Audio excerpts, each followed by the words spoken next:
Bonjour et bienvenue, je m'appelle Anthony Touchard, vous écoutez Graines d'investisseurs, le podcast fait par un investisseur pour les investisseurs. Ici on parle d'immobilier, de développement personnel et d'entrepreneuriat. L'objectif de ce podcast est de vous donner des clés, des conseils et pourquoi pas vous aider à entreprendre le changement de votre vie. Alors installez-vous confortablement, je vous souhaite une bonne écoute, c'est parti.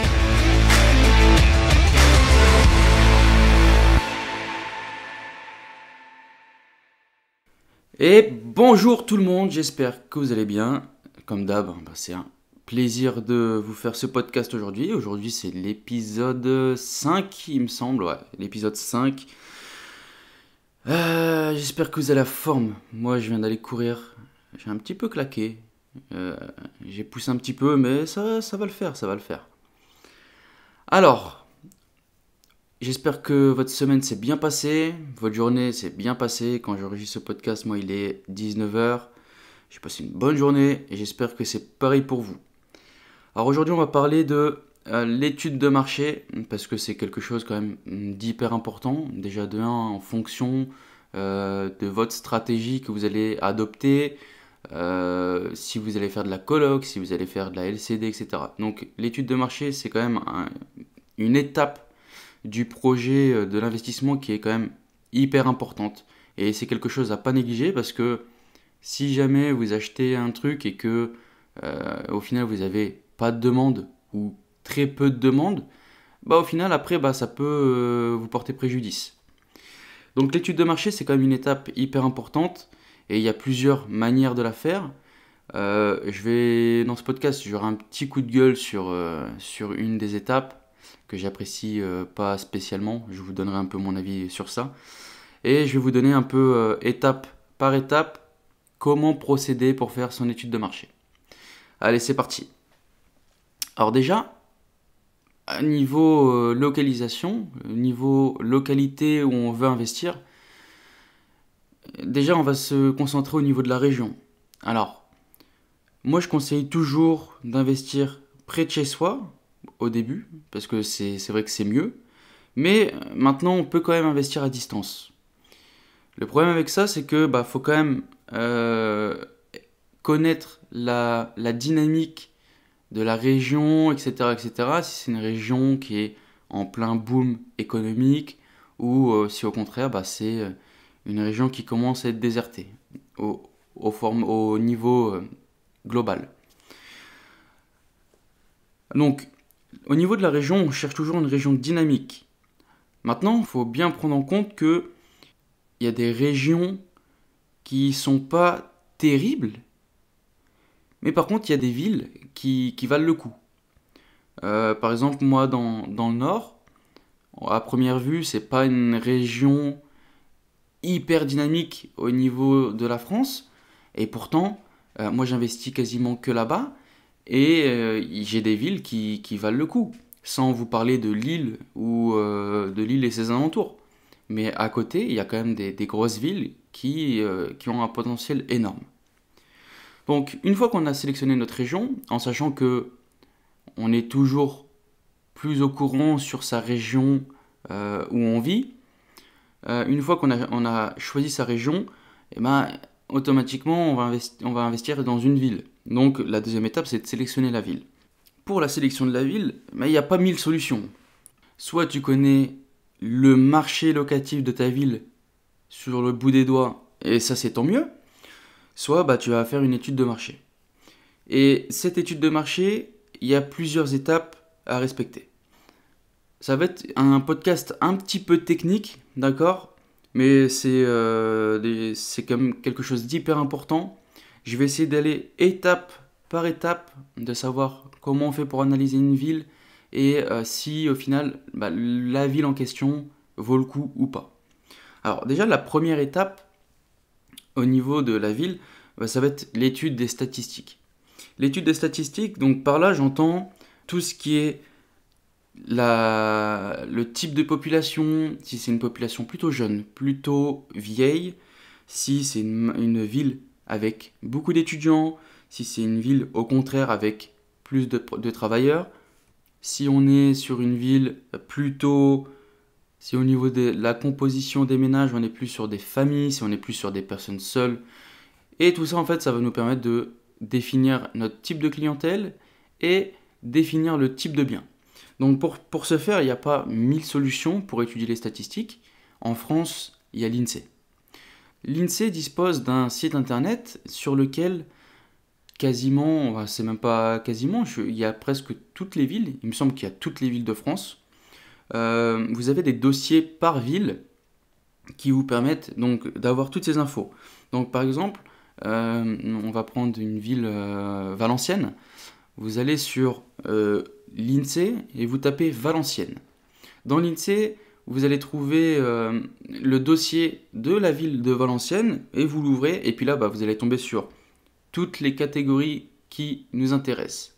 Donc, sur ce dossier de la ville de Valenciennes, vous avez un sommaire. Et donc, dans ce sommaire, vous avez plein de catégories. Vous avez l'évolution et les structures de la population en 2017. Alors, les données là datent en général, dans les 5 dernières années. Là, on est en 2017, vous avez des données de 2018, etc. Tout simplement parce que l'INSEE réactualise ces données à peu près tous les 2, 3, 4 ans. Donc, si vous avez des données plus récentes, c'est toujours le mieux, mais je vais vous donner d'autres solutions si jamais vous n'avez pas les données récentes. Donc, dans le sommaire, vous avez donc l'évolution de la structure de la population, si vous êtes plus sur des couples, des familles, la composition des ménages en 2017, les logements, si on a plus de propriétaires ou plus de locataires. Vous avez tout ce qui est en rapport avec les étudiants, tout ce qui est en rapport avec les étudiants, à savoir les diplômes, les formations. Vous avez tout ce qui est chômage, les populations actives, etc. Enfin, vous avez énormément de catégories. Alors, nous, on va pas tout analyser, parce qu'il y en a qui nous servent à rien. Par exemple, les naissances et les décès, ça va pas réellement nous servir. Alors, nous, on va se concentrer déjà de 1 sur la tranche d'âge. Est-ce qu'on est sur une ville plutôt jeune ou est-ce qu'on est sur une ville plutôt vieille? Donc, par exemple, si je prends le cas de Valenciennes, je vois que on a de 15 à 44 ans, on est à 30... 40. On est quasiment à 50% de 15 à 44 ans. En sachant qu'il y a aussi les 0,14 qui représentent 17%. Donc on voit bien quand même qu'on est quand même sur une population plutôt jeune. Et donc une population plutôt jeune, ça veut dire que c'est une ville qui est plutôt animée avec plus de locataires. A contrario, si c'est une ville plutôt vieille, on va être sur une ville un peu plus calme, avec moins de locataires. Pourquoi il y a plus et moins de locataires? Plus on est vieux, et normalement, la rat race voudrait que plus on est vieux et plus on est propriétaire. Donc ça, c'est la première donnée à analyser, la tranche d'âge. Ensuite, la deuxième catégorie qu'on va analyser, c'est la composition des ménages. Pourquoi la composition des ménages? Tout simplement, ça va nous permettre de savoir si on est sur des ménages plutôt de 1 personne, de 2 personnes ou de 3 et plus. Et ça va nous permettre de délimiter le type de bien qu'on va sélectionner. Par exemple, si vous avez une personne, un bon pourcentage de personnes qui vivent seules, vous vous doutez bien que cette personne-là, elle ne va pas nécessairement avoir besoin d'un T3. On va plus être sur des petites surfaces. Si, au contraire, vous êtes sur des compositions de ménage à 2 personnes, on va plus aller vers des T2 ou peut-être T3, si c'est des personnes qui cherchent plutôt à fonder une famille, etc. Et donc ici, dans le cas de Valenciennes, on voit que sur ce tableau, on voit que les ménages d'une personne représentent... Alors vous avez une évolution de 2007 à 2017. Vous avez une population de ménages d'une personne donc, qui était de 45% en 2017, 49% en 2012 et 49,7% en 2017. Donc là déjà on peut noter quand même une progression des ménages d'une personne. Ceci ça peut s'expliquer aussi par le troisième point, Le troisième point qui est important, c'est regarder si la ville est plutôt étudiante ou pas. On voit que la ville, pour le cas de Valenciennes, on voit qu'il y a à peu près 17% d'étudiants sur cette ville. Donc avec une nette progression, si je ne me trompe pas, on voit quand même une progression constante des étudiants. Donc on était en 2007 à 15% et en 2017 on est à 16,4%. Donc vous voyez cette augmentation du nombre de personnes vivant seules, elle peut s'expliquer par peut-être l'attractivité des universités du Valenciennois et donc plus de logements étudiants. Ensuite, une autre donnée qui peut être importante, enfin c'est même pas qui peut, mais c'est une donnée qui est importante, c'est le chômage. Automatiquement, l'argent c'est le nerf de la guerre. Donc plus il y a de chômage, et plus ça va être risqué, d'accord ? Cependant, il y a une petite nuance, si la ville est plutôt étudiante, pour moi, alors encore une fois, c'est toujours mon avis, sur ce podcast je donnerai toujours que mon avis, c'est pas une généralité, mais pour moi, si une ville est plutôt étudiante, le taux de chômage, si vous visez les étudiants, pour moi c'est ok. Si le taux de chômage est plutôt élevé en fonction de la moyenne nationale, mais que c'est une ville étudiante, moi ça me choque pas. Une autre donnée importante à évaluer, c'est l'évolution des habitants, logiquement. Et là, donc, pour Valenciennes, en 2007, on était à 42 600, 2012, 42 000, on va dire 43 000, et en 2017, on est à 43 400. Donc, il y a quand même une progression, c'est pas ouf comme progression, mais on est sur une progression positive. Il faut savoir que c'est une ville, donc juste Valenciennes, c'est une ville de 44 000 habitants du coup en 2017, mais juste Valenciennes. Et tout autour, vous avez encore une petite couronne de villes qui elles aussi sont attractives.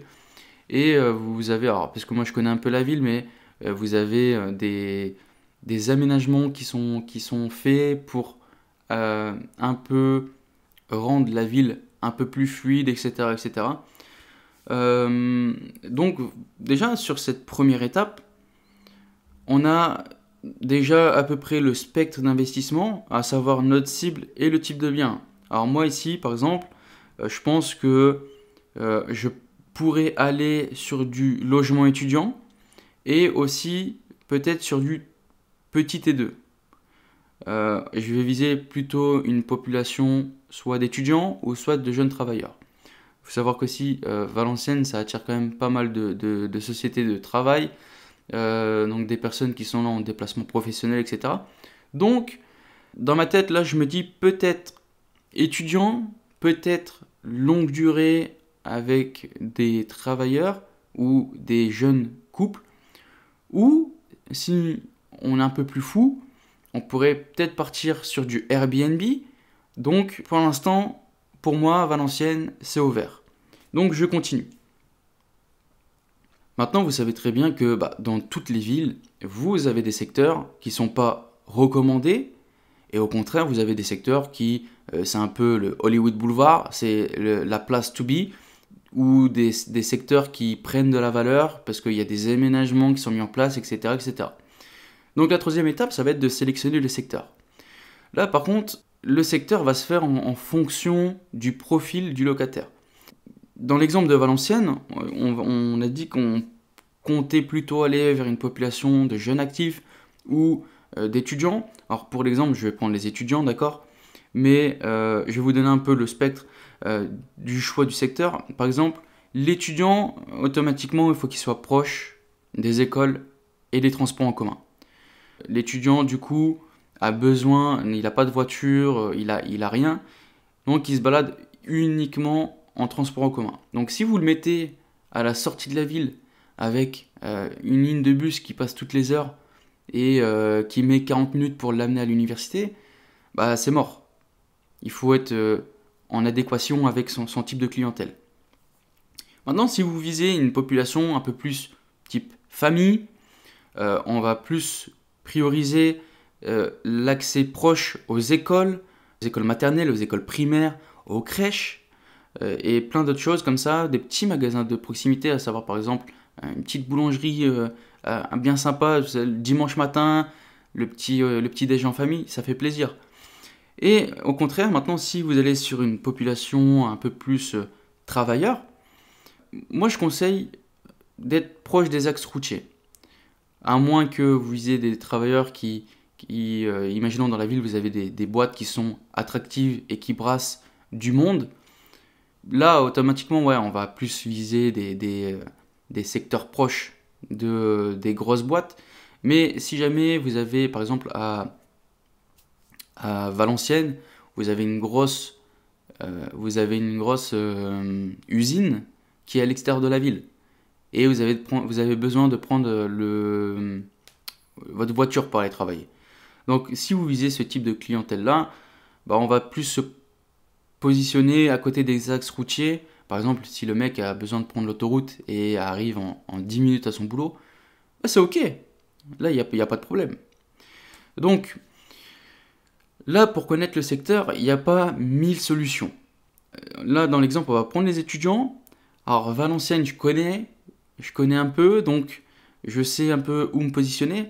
Mais maintenant, si vous êtes sur une ville que vous ne connaissez pas, il n'y a pas 1000 solutions. Il va falloir se rendre sur place, déjà de 1. Et de 2, il y a une petite astuce qui existe, c'est, je ne sais pas si vous connaissez un peu ce site qui s'appelle Ville Idéale. Donc en gros, c'est un site où vous avez quasiment aussi toutes les plus grandes villes de France et vous avez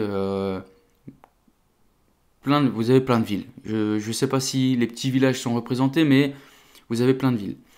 Donc là, la petite astuce, ça va être de aller sur le site Ville Idéale et regarder ce qu'on dit sur la ville de Valenciennes.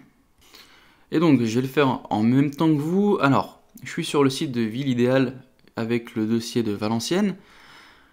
Alors, on a une première note globale qui est sur 10, d'accord ? Et Valenciennes a 5,06 sur 10. Ça peut paraître faible, mais il faut savoir qu'il n'y a pas beaucoup de villes qui ont énormément au-dessus. Je pense que la moyenne doit tourner dans les alentours de 6, il me semble. Donc pour attribuer cette note, en fait, il y a plusieurs critères qui sont pris en compte. L'environnement, les transports, la sécurité, la santé, les sports et loisirs, la culture, l'enseignement, les commerces et puis la qualité de vie. Alors, si je regarde un peu les avis, alors c'est des avis qui sont laissés par des habitants, par des gens qui ont habité là, etc., etc., et qui donnent leur avis. Et la note globale, en fait, est divisée avec le nombre d'avis qui ont été postés. Donc, je prends le premier avis, par exemple. Elle n'a pas été gentille, ok. Alors, le premier avis, on a une note de 2,13 sur 10. Alors la note, moi, vous savez, les gens derrière le PC sont vachement critiques, etc.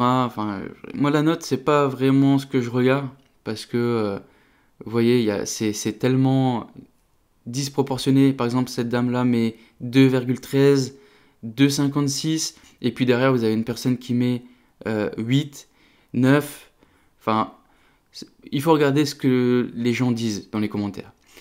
Alors, vous avez deux catégories dans ces commentaires, vous avez les points positifs et les points négatifs, et puis vous avez un petit peu un commentaire vraiment personnel. Alors, par exemple, la dame qui a mis 2,13, elle a marqué les points positifs, gare, tram, bus, magasin, fac et toutes les formations. Point négatif, peu d'emplois dans la ville, les seuls existants sont par piston ou par des contrats dépassant les limites du raisonnable. Les trams et les bus qui finissent à 21h, ici vous êtes souvent voués à glander, entre guillemets RSA, alloc et compagnie. Le social, attention, il n'y a pas d'amalgame. Donc le social est un business lucratif à Valenciennes, ça rentabilise, ça rapporte du bénéf. Alors, est-ce qu'on doit se sentir visé? Je sais pas, mais... Alors, elle nous dit que c'est une ville qui a un peu une mentalité bizarre. Le centre-ville est mal fréquenté, avec ses taudis surfacturés. Là, déjà, moi, je vois un point positif. Je vois un point positif qu'elle dise ça, parce que elle nous parle de taudis surfacturés. Et nous, notre business, c'est de faire des logements haut de gamme. Donc, il y aurait peut-être déjà moyen de se démarquer. Je prends le deuxième avis, qui est un avis laissé par Florent avec 2,56. Il nous dit qu'il est natif de Valenciennes et qu'il sait de quoi il parle, etc. Il aime les étangs. Il y a 3 cliniques, un CH, bientôt labellisé CHR, un musée pour ceux qui aiment l'art.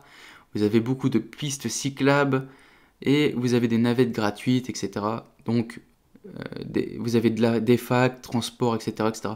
Donc, il y a quand même pas mal de points positifs. Et les points négatifs, alors, il nous explique en point négatif que le vieux Valenciennes s'est dégradé, que malheureusement, il n'y a rien qui est fait pour améliorer la situation, qu'il faut avoir des moyens considérables pour vivre au cœur du centre-ville, au cœur de Valenciennes, on est plutôt axé sur le paraître, etc. Enfin, après ça, c'est un avis personnel.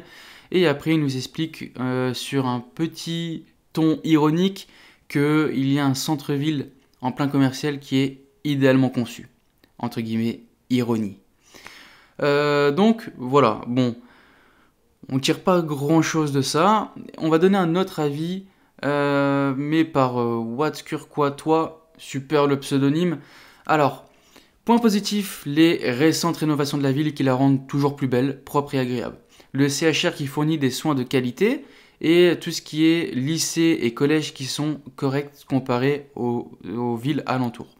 Donc déjà là, ça peut nous donner un peu un truc à aller voir, comparer les établissements d'enseignement par rapport aux villes à côté, etc., etc. Il nous explique aussi que les commerces sont nombreux et variés et que au fil du temps, même si ça a changé, il y a toujours de l'attractivité. Il nous parle du musée, de la médiathèque, du cinéma, le théâtre qui sont super, le stade, le tennis et la piscine neuve qui est super. En point négatif, il nous parle des Valenciennois, donc les habitants de Valenciennes qui n'ont jamais quitté la ville pour habiter ailleurs et qui crachent énormément sur la ville alors que honnêtement, ça se passe. Et puis là, il nous parle aussi d'un d'un gros problème dans le Nord, et je suis originaire du Nord donc je peux vous le dire. Il nous parle des kékés et de leurs voitures tuning. Mais bon, on peut rien en faire. Alors, un autre avis fait par Roger, très bonne ville, malgré ce que les gens disent. Vous voyez que ça revient assez souvent. Y a quoi faire pour pas cher, tout est à portée de nous et le niveau culinaire est excellent aussi. Et il nous parle d'un point négatif qui est en heure de pointe, la circulation qui peut être ralentie. Mais bon, c'est la vie en centre-ville. Et souvent des travaux, mais c'est pour améliorer la ville, donc pourquoi s'en plaindre? Et je suis ok, Roger, il n'y a pas de problème. Alors, vous voyez là, je vous ai donné 4-5 avis, et vous voyez que c'est du blanc au noir. Il y a de tout à manger, il faut savoir faire le tri. C'est des avis personnels, donc vous savez, les gens derrière un PC, ils prennent des ailes et ils sont en totale liberté d'expression. Donc là, on a un peu un avis global un peu sur la ville, mais on sait toujours pas, donc on sait approximativement que le centre de Valenciennes c'est quand même attractif. Il y a beaucoup de magasins, etc., etc. Les transports en commun qui sont ok, mais on ne sait toujours pas, nous, les quartiers à éviter. Alors, pour ce faire, il n'y a pas 1000 solutions. Soit vous connaissez la ville, soit on recherche sur Internet. Pour pouvoir savoir les quartiers à éviter, on va sur Google et on tape le nom de la ville. Donc on va prendre Valenciennes et on va mettre quartier à éviter ou quartier chaud. Je le fais en live. Et je vais vous donner aussi il faut des petits tips à bien vérifier. Par exemple, J'ai ouvert 3 liens. Donc sur les 3 liens, j'ai au niveau de Valenciennes, j'ai le quartier de la Briquette qui est à éviter, parce que c'est un quartier qui craint. Et vous avez aussi des témoignages sur l'internaute qui nous dit que, en gros, il y a la Briquette, encore une fois, qui revient, et toutes les villes alentours, à savoir Denain, etc., qui sont pas terribles. Ensuite, vous avez le journal du net. Le journal du net, c'est un outil que j'utilise énormément. De toute façon, à la fin, je vais vous faire un petit récap des outils que j'adore, que j'utilise tout le temps, et qui sont à aller consulter obligatoirement. Donc je trouve également à Valenciennes la chasse royale qui est à éviter. Et on a quoi d'autre? Alors vous voyez, là ça me fait rire parce que je vous dis, il faut vraiment faire attention au niveau de l'actualisation des données. Parce que moi je vois, j'ai marqué ça et en fait c'est un récapitulatif des quartiers pourris du 59. Et c'est le titre, hein, la liste des quartiers pourris du 59. Maintenant, le problème que je vois avec ça, c'est que je vois ma ville, dans ma ville de naissance. Et je vois le quartier où j'ai habité. Alors, c'est vrai que le quartier, alors, il est coté niveau 2. Alors, c'est toujours selon la personne qui écrit, hein, d'accord?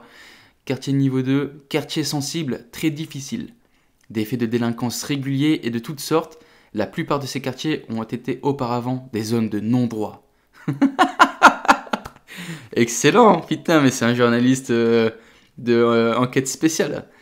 Alors, je vois ma ville, Maubeuge, d'accord?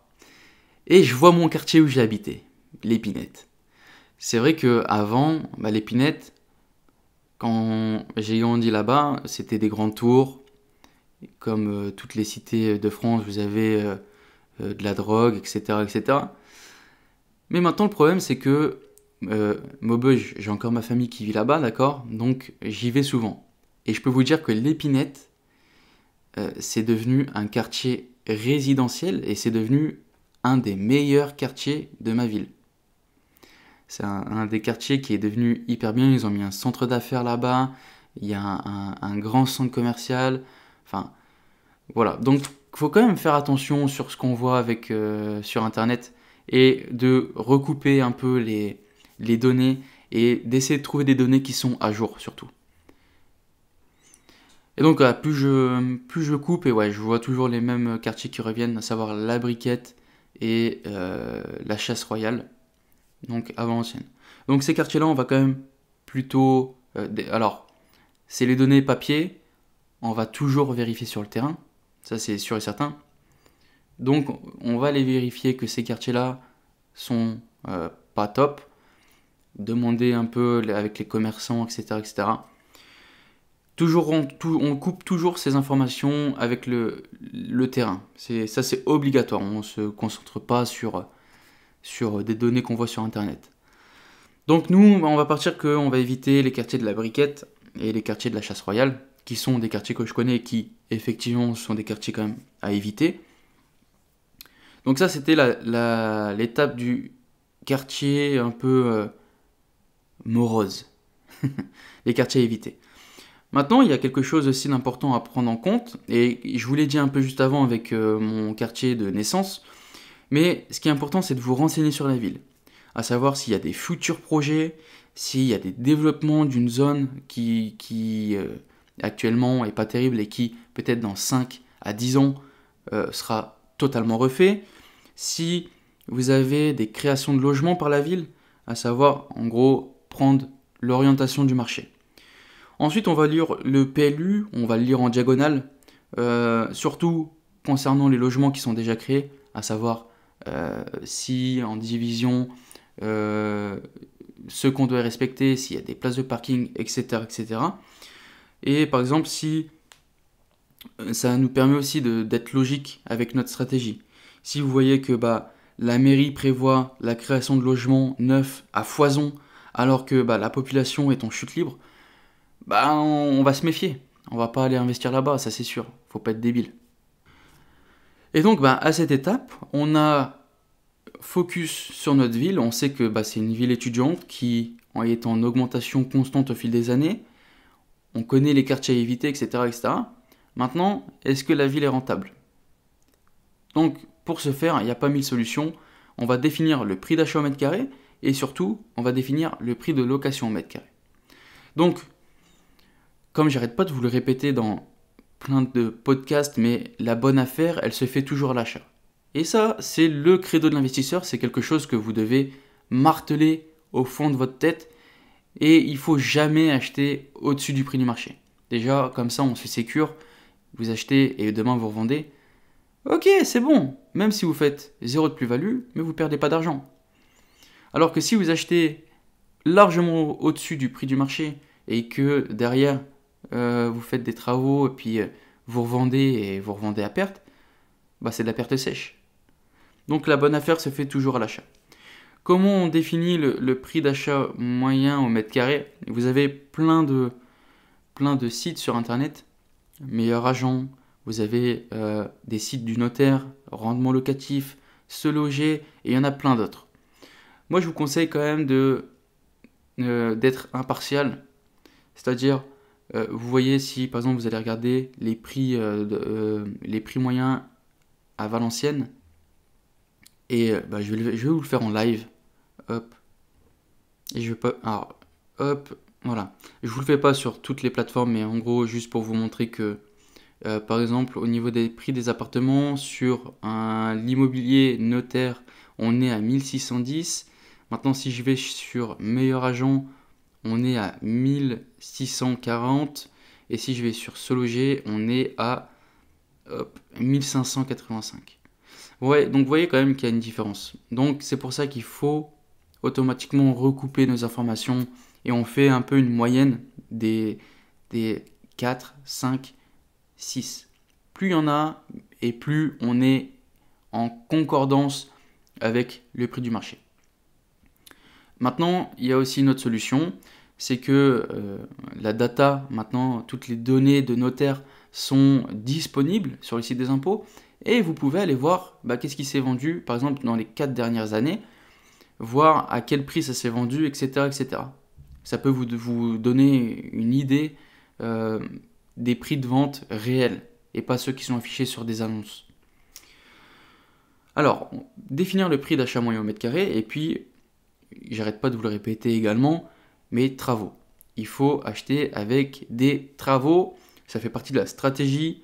On est sur des réductions d'impôts, voire des annulations d'impôts, et vous pouvez ne pas payer d'imposition, ne pas payer d'impôts pendant X années, pendant 5 ans. Si demain, moi je vous dis, ok, je te trouve une affaire avec, ça te coûte 100 000, et dedans tu me fais 80 000 euros de travaux, et je te dis que derrière, tu as un cash flow net dans ta poche, c'est-à-dire full bénéf dans ta pocket, sur tes 180 000 au total, tu te mets au moins 1500 balles dans ta poche tous les mois pendant 7 ans. Ça te fait pas kiffer ça? Pendant 7 ans, t'as plus d'un SMIC qui tombe. Alors les chiffres, j'abuse un peu, mais c'est pour te montrer le truc. Alors que si tu achètes un truc à 180 000 balles sans travaux, et derrière, tu vas payer des impôts. Ça tombe, tu vas peut-être même être de ta poche. Donc les travaux. Les travaux, il y a, je vais les classifier en 3 types de travaux. C'est les plus c'est un peu ce qu'on retrouve un peu partout, mais c'est la vérité. Vous avez la petite rénovation, la moyenne rénovation et la grosse rénovation. La petite rénovation, on va parler plutôt du rafraîchissement, c'est-à-dire des trucs simples, pas de dingue, d'accord? Et on va tourner autour de 200 à 400 euros en fonction de ce que vous allez faire du mètre carré. Vous avez la moyenne rénovation qui comprend du recloisonnement. C'est plus poussé que la petite rénovation, mais on est moins que la grosse. C'est un peu difficile de réellement vous dire si vous êtes dans la moyenne, mais en gros, on est autour de 400 à 600 euros du mètre carré. Et vous avez la grosse rénovation où c'est quelque chose que vous prenez un bien qui est totalement HS et vous allez le remettre sur pied au top du top. Et là, on tombe sur des taux à 600 à 800 euros du mètre carré, en sachant que par exemple, si vous faites de la construction, vous êtes à plus de 1000. Alors, pour être au top, comme je vous ai expliqué aussi dans un autre podcast, pour être au top, moi je vous conseille de vous trouver toujours dans le prix moyen au mètre carré, y compris avec les travaux. Alors, on se doute bien que c'est pas quelque chose d'hyper simple, et c'est pas en plein centre-ville de Valenciennes. Clairement, je sais pas, je suis sûr qu'il n'y a pas. Ça va être compliqué. Mais il y a toujours des solutions. On peut partir sur de la stratégie de division, etc. etc. Alors, je connais pas le PLU de Valenciennes, mais à voir. C'est peut-être une idée comme ça. Alors, une fois qu'on a défini notre prix d'achat et notre prix des travaux, etc., il faut définir le prix de la location. C'est là où je suis pas tellement d'accord avec ce qui se fait par tout le monde. C'est quelque chose qui me saoule un peu et je vais vous donner un peu, je vais vous dire clairement c'est quoi, c'est les fausses annonces Le Bon Coin. Putain, mais qu'est-ce que ça me saoule. Les gars, arrêtez. Arrêtez avec vos fausses annonces là. En plus, elles puent. Ça pue les fausses annonces. Maintenant, il y en a tellement. Il y en a tellement. Quand je vois maintenant, il y a des groupes d'investisseurs. Je suis sur des groupes d'investisseurs. Et c'est des groupes qui commencent à avoir 20 000 membres, 10 000, 15 000. T'as des groupes, t'en as même un qui a 30 000. Et sur tous ces groupes-là, ils nous parlent de tous les posts. Fausses annonces. J'ai testé. Fausses annonces. Les gars, arrêtez s'il vous plaît. Arrêtez, vous êtes en train de fausser le marché. Déjà de 1. Alors, en plus de ça, je sais pas pourquoi, mais je commence à avoir quelquefois des galères à poster mes annonces. J'ai dû envoyer un mail support. J'ai dû envoyer un mail au support de Le Bon Coin pour savoir pourquoi j'arrivais pas à mettre mon annonce en ligne. Et clairement, j'ai le mail. Le mec m'a dit oui, vous respectez pas les données du site là, les règles. Je dis mais comment ça? Et en gros, j'ai dû justifier que c'était réellement mon bien. C'est dingue. Tout ça parce qu'il y a énormément de mecs qui mettent des fausses annonces. Et puis ça se voit, les gars, ils sont pas débiles. Et Le Bon Coin, c'est la plus grosse plateforme de France. Vous vous doutez bien que la photo qui est dans une annonce, vous remettez exactement la même dans une autre annonce, vous vous doutez bien qu'à un moment, la data, elle va se recroiser et ils vont dire pourquoi j'ai la même photo ici et ici. Voilà, et c'est comme ça que maintenant, Le Bon Coin, ça commence à être de plus en plus compliqué. Alors, arrêtez vos fausses annonces. Il y a des méthodes pour analyser le prix de la location, etc., voir s'il y a de la demande. Et tout ça en fonction du type de clientèle que vous allez choisir. Par exemple, les étudiants, c'est simple, vous contactez les Crous, vous demandez s'il y a vraiment de la demande, vous faites passer pour un parent. Vous lui dites oui, vous pouvez me dire à peu près il y a combien de logements dispo. Vous allez voir dans les écoles si il y a toujours plus d'étudiants, si vous voyez sur Le Bon Coin qu'une annonce, elle reste très peu ou si elle reste longtemps, si vous visez des personnes, des voyageurs de passage et vous voulez faire du Airbnb, il y a AirDNA qui existe, d'accord? Donc il y a plein de solutions. Alors arrêtez avec vos fausses annonces sur Le Bon Coin parce que ça commence à me pomper l'air.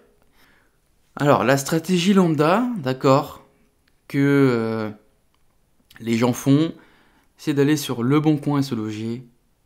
On fait des filtres similaires avec le bien type que l'on vise. Donc ici, on partait sur une clientèle d'étudiants. Donc on va faire du logement étudiant. Logement étudiant, on va partir sur du studio. Et on va partir sur du studio, je pense, de 20 mètres, 25 mètres carrés. Ce serait pas mal. Mais par contre, quand je regarde sur Le Bon Coin les annonces, ça me fait pitié. Ça me fait pitié et c'est vraiment pas le type de bien que j'ai envie de vendre. Et c'est triste. C'est triste parce que putain, on n'est pas des marchands de sommeil. Franchement, je vois les studios, j'ai même pas envie d'étudier là-dedans. Bref, on fait de la stratégie haut de gamme. On fait des meubles beaux gosses. On fait de la couleur, du design. C'est fini les vieux bureaux. Limite, c'est les bureaux que t'avais à l'école primaire où tu pouvais même pas bouger la chaise parce que c'était soudé. Non, on fait de la stratégie haut de gamme. Donc on fait des beaux trucs, un peu style Indu, un peu style, comment ça s'appelle, Zen, les styles design. On peut faire plein de bonnes choses. Donc, ce qu'on va faire, c'est qu'on va mettre les filtres au niveau du logement. Donc on va regarder des logements de type studio aux alentours de 20-25 mètres carrés, d'accord? Et on va prendre toutes les annonces. On va regarder toutes les annonces et on va regarder les annonces qui peuvent correspondre à ce qu'on va proposer. Alors sur Valenciennes, il n'y en a pas énormément, mais vous prenez quand même les meilleurs. Ça va vous donner... Alors on essaie quand même de prendre relativement pas mal d'annonces, à savoir dans les 10-15 des meilleures annonces. Et à partir de là, on va se faire une moyenne. Par exemple, si jamais vos... Alors c'est des chiffres que je prends totalement aléatoirement, c'est pas les prix réels du marché de Valenciennes, mais si jamais vous prenez des logements de 25 mètres carrés et qui vous coûtent 700 euros par mois... Alors, attendez, je prends ma petite calculette parce que le calcul, je le sors là comme ça, pop. Alors, 25 mètres carrés à 700 euros, pop, on divise 700 par 25 et ça nous fait du 28 euros au mètre carré. Alors c'est énorme, parce que je pense que ça c'est des prix plus de Lille, voire peut-être de Paris. Alors Paris je connais pas trop. À partir de là on sait à peu près le prix au mètre carré de notre location. On arrive au point où on connaît notre prix d'achat et notre prix de location. Donc maintenant on est capable de savoir si la ville est rentable. Maintenant, la question est de savoir s'il va y avoir de la demande. S'il y a toujours de la demande. J'ai donné un peu des points dans mon petit coup de gueule juste avant. Et il y a plusieurs choses. Je ne vais pas vous parler de la stratégie de mettre une fausse annonce. Parce que il y en a marre, il faut arrêter. Donc cette stratégie-là, moi je ne vais pas l'aborder. Mais je vais vous donner quand même une série d'outils que moi j'utilise pour avoir un peu... savoir le tensiomètre locatif, d'accord? Donc déjà, l'INSEE, le dossier de la ville. Là, vous avez plein de données. Vous savez si les étudiants augmentent, si la population baisse, etc. Donc déjà là, vous avez déjà des points. Si déjà vous voyez que la population augmente et que le nombre d'étudiants augmente, bah, on a une pastille verte déjà. C'est bon. Vous avez un site internet qui s'appelle LogService. Sur LogService, vous avez plein d'outils, plein de simulateurs. Alors vous avez le tensiomètre locatif, vous avez Locamètre, la cote des loyers et vous avez même des études de ville. Le Locamètre, en gros, il nous sert à vérifier que notre budget il est cohérent avec le marché de la ville. La cote des loyers, c'est à peu près quels loyers sont en cours et pour quel type de logement. Ensuite, vous avez le tensiomètre locatif. Est-ce que c'est difficile de trouver un logement ou un locataire dans votre ville? Ça nous permet d'estimer en 2 clics à peu près la tension locative de notre ville. Et vous avez après des dossiers de ville qui ont été déjà traités. Donc ça peut être déjà plein d'idées, à savoir faire votre étude de marché. Et puis derrière, croiser avec celles qui ont déjà été créées, à savoir qu'il y a sur ce site où vous avez des études de marché.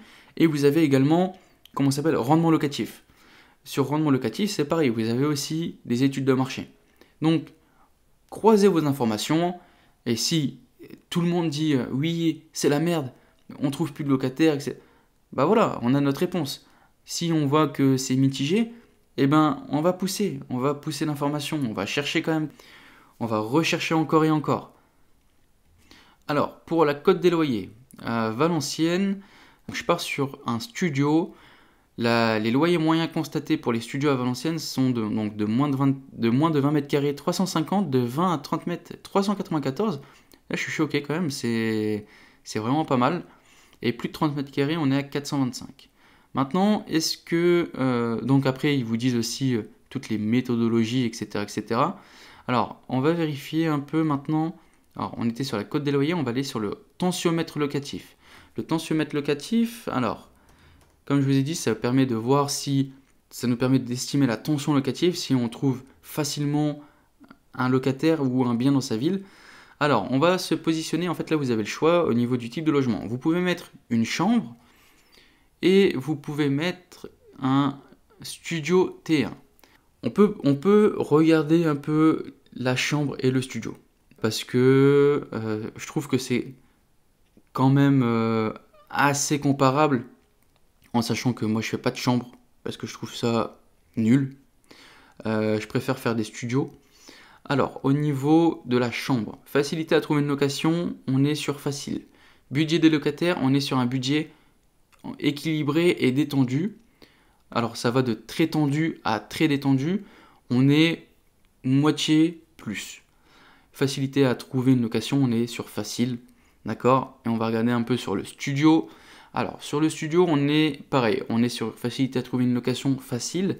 Et par contre, budget des locataires pour le studio, on est moitié moins. On est entre tendu et équilibré.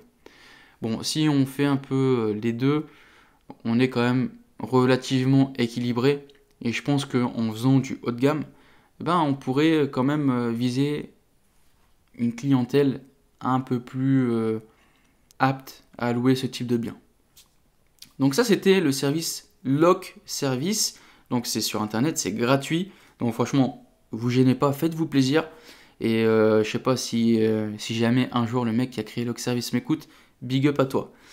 Ensuite, vous avez un site qui s'appelle datafrance.info. Et là, vous avez des données globales de la ville. Et donc, sur ce site, on retrouve énormément d'informations également, à savoir tout ce qui est en rapport avec l'immobilier, à savoir le prix, la location achat, le prix des maisons, etc., etc. Vous avez les taxes d'habitation, les taxes foncières bâties, les taxes foncières non bâties, enfin, vous avez les caractéristiques des logements, si on a plus d'appartements, plus de maisons, si on a plus de locataires, le nombre d'HLM loués qui sont vides, les statuts des habitants, s'ils sont propriétaires, locataires. Vous avez le type de population, vous avez toutes les écoles. Par exemple, pour les étudiants, j'ai les données des étudiants, à savoir de 2006 à 2012. J'ai les diplômés, j'ai tout ce qui est service, à savoir Internet, la fibre. Enfin, vous avez énormément d'informations sur ce site qui s'appelle datafrance.info. Vous avez même une catégorie crimes et délits. Alors ça, c'est top. C'est top comme information et c'est à aller consulter obligatoirement. Vous avez également un site qui s'appelle clameur.fr. Alors, les dossiers clameur, on va regarder sur Valenciennes. Alors, sur Valenciennes, on a, en fait, c'est un site qui nous donne un peu les tendances de marché. Alors, pour Valenciennes, vous avez deux dossiers. Vous avez vous avez la ville de Valenciennes et puis après vous avez l'agglomération valenciennoise. Donc nous, on va se concentrer quand même sur les données de Valenciennes. Et en fait, vous avez les tendances de la ville. Alors, si on regarde Valenciennes dans l'ensemble, dans la catégorie les loyers de marché et de relocation, on est au niveau des loyers de prix de marché, on est à 11,08 € du mètre carré. Donc ce qui nous fait que sur un studio, je fais le calcul vite fait, hop, sur du 25 mètres carrés, on est à 300 balles. Alors, vous avez également la variation des loyers en pourcentage, et en fait vous avez un graphique qui nous montre un peu les indices des loyers en fonction de la France, du Nord-Pas-de-Calais et du Valenciennois. Et moi je vois que Valenciennois, depuis 2014, le Valenciennois performe. Le Valenciennois est au-dessus de la moyenne du Nord-Pas-de-Calais et au-dessus de la moyenne de la France. Donc, encore une fois, moi j'ai une pastille verte sur ça qui vient me dire que Valenciennois, ça fonctionne. Ensuite, un autre site que je peux vous donner, c'est le Journal du Net. Alors je vous en ai parlé tout à l'heure, il me semble. Vous tapez Journal du Net Valenciennes. Et en fait, vous avez plein de choses. Hop, Journal du Net. Et donc, vous allez sur le journaldunet.com et dans la petite fonction recherche, vous tapez Valenciennes. Enfin, vous tapez le nom de votre ville du coup. Et vous allez arriver sur une page de résultats, ça ressemble à une page Google. Et vous avez énormément d'infos.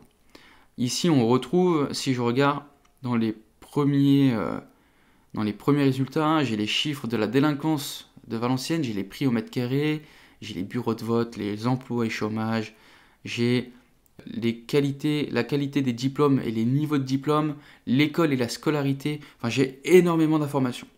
Donc, Journal du Net, c'est également à consulter. Vous avez le site de Ville Idéale, comme je vous ai parlé tout à l'heure, qui est à consulter. Et important aussi, consultez le site de la mairie. Consultez le site de la mairie pour savoir si on a une augmentation des demandes de location, etc. Vous pouvez voir aussi appeler la mairie au service qui gère un peu les habitants, à savoir si il y a de plus en plus de besoins au niveau des logements, si c'est difficile de trouver un logement à Valenciennes. Il faut être curieux et il faut oser aller poser la question. Il ne faut pas avoir peur de se prendre un non, c'est rien, un non, c'est pas grave. Mais faites l'effort d'aller chercher les informations. Les informations, elles ne vont pas venir à vous-même. Et un dernier tips que je peux vous donner, alors c'est sur Le Bon Coin, et je vous rassure, c'est toujours pas une fausse annonce. Sur Le Bon Coin, c'est d'aller étudier la durée de vie d'une annonce. Ça rejoint un peu ce que je vous ai dit la dernière fois, mais mettre en place une routine de recherche, et bien là c'est pareil. Vous allez mettre une routine de recherche sur des logements type que vous voudriez louer, et vous allez regarder un peu ce qui rentre sur le marché, ce qui sort, et la donnée importante à prendre en compte, c'est la durée de vie sur Le Bon Coin. Si vous voyez que lundi, un mec met une annonce et que le mercredi, elle n'est plus là, ben vous voyez que sur des biens haut de gamme, il y a de la demande. Donc ça, c'est encore des signes qui vous annoncent que le marché est OK. Tout ça, c'était des petites astuces que je vous avais données pour pallier à ce fléau de la fausse annonce sur Le Bon Coin. Et je sais qu'en faisant ce podcast, je ne vais pas m'attirer les bonnes volontés de tout le monde. Mais moi, je vais vous dire pourquoi les fausses annonces Le Bon Coin, ça me saoule. Parce qu'en fait, ça fausse le marché. Les fausses annonces, je sais pas, j'arrive à les détecter à 100 000. Et je me fais un malin plaisir de contacter le mec, me faire passer pour un locataire. Et moi, ce qui me saoule, c'est que le mec me répond même pas. Et hop, l'annonce est désactivée. Enfin, je sais pas, vous savez, derrière un ordinateur, il y a des gens. Il y a des étudiants, par exemple, si vous visez des étudiants, vous faites rêver un étudiant, et puis derrière, le pauvre, il se retrouve avec Wells. Il se voyait déjà dans le logement, et puis derrière, il va se retrouver avec rien. Donc moi, les fausses annonces, je suis pas fan. Surtout sur les grosses villes où il y a énormément d'investisseurs. Vous n'êtes pas le seul. Si vous le faites, dites-vous qu'il y a énormément de gens qui font aussi des fausses annonces. Donc, quand tu vas faire ton étude de marché, tu vas trouver 20 annonces haut de gamme. Et au final, dans tout ça, il y en a seulement 2 qui sont réelles. Donc, ça fausse le marché. T'as le mec qui va faire des estimations de prix, qui va mettre un loyer à 700 balles alors que le loyer moyen se retrouve à 400. Et toi, tu vas prendre ça en compte, tu vois, parce que tu vas te dire, ok, alors ce mec-là, il loue 700. Tu vas faire la moyenne, et au final, ta moyenne, elle va être faussée. Donc, ça tombe, tu seras toujours au-dessus du prix du marché. Enfin, tu seras toujours au-dessus du prix réel que tu vas louer. Donc, c'est pour ça que je ne suis pas hyper fan des fausses annonces. Et je vous encourage vraiment à faire quelque chose de concret, pas une fausse annonce, d'aller réellement chercher les informations, vous donner du moyen. Et c'est aussi ça le taf d'investisseur. C'est pas tout cuit, ça arrive pas tout cuit dans l'assiette. Il faut se donner un peu les moyens, il faut se donner les personnes qui investissent sans aller sur place. Je suis désolé. Tu veux investir dans une ville, bah, tu vas vérifier le quartier, tu vas regarder ce qui se passe, tu vas regarder s'il y a une boulangerie, s'il y a des places de parking, si toi tu vivrais ici. Si jamais tu regardes pas tout ça, bah, je suis désolé, enfin, l'immobilier c'est quand même quelque chose où il y a un humain derrière. Il faut qu'il soit bien. Alors je te sens parler des marchands de sommeil, mais même, tu veux être bien. Moi je pars du principe où je loue quelque chose où moi je pourrais aller vivre dedans. Si je peux pas, j'achète pas. Je pense avoir fait le tour de ce que j'avais à vous dire sur l'étude de marché. C'est un podcast qui a duré assez longtemps. Là, je regarde, ça fait déjà 57 minutes. J'ai l'impression que j'ai commencé il y a 5 minutes. Bon, ça m'a fait plaisir de le faire en tout cas. Si vous avez besoin pour des études de marché, à savoir comment on fait les étapes, etc., contactez-moi, il n'y a pas de problème. Je vous aiderai volontiers. Tant que vous venez pas en message privé me dire je comprends pas, j'ai mis une fausse annonce, j'ai pas de demande. Vous avez compris ma position, la team. Ok. Voilà. Bon, je vais arrêter là. S'il vous plaît, mettez 5 étoiles. Faites connaître ce podcast à des personnes qui sont intéressées à l'investissement immobilier, qui sont débutants ou moins débutants. Après, je pense que plus le nombre d'épisodes va sortir et plus on va aller dans des sujets un peu plus divers et variés. Là, c'est vraiment les bases, c'est des messages, c'est des questions que je reçois sur Insta. Donc, je les traite parce que ça me fait hyper plaisir et puis ça me fait réviser aussi. Et voilà, donc faites connaître ce podcast, mettez 5 étoiles, des reviews. Si vous avez des questions un peu plus personnelles sur des sujets différents, etc., contactez-moi en DM, il n'y a pas de problème. En tout cas, je vous souhaite que du bon. J'espère que demain sera meilleur qu'hier. Et je vous dis à la prochaine. Ciao, ciao, ciao!